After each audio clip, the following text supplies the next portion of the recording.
Hi everyone, welcome to the latest edition of What Would Keith Do? One question that I get asked so much is, how do I get a good night's sleep?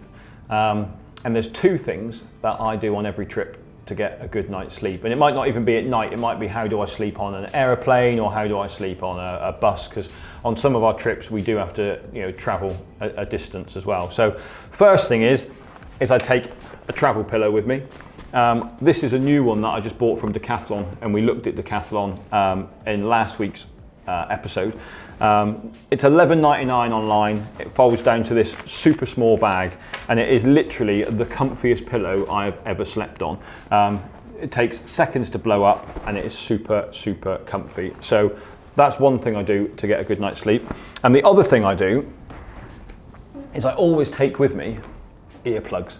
Now, you might think that's silly, but on trips like Morocco, where the final night you're staying in a refuge, or on Kilimanjaro, if you're in the hut route, you might be in a hut with like 4 or 6 other people. The chances are one of those people are going to snore. So by having a couple of sets of earplugs in your wash bag is a really clever idea, and make sure that you get up in the morning not feeling tired. So I'm off to Peru today. So I'm literally just finishing off work, loading this video up to YouTube, and then I'm jumping on the plane. So I'll catch you in Machu Picchu. Bye.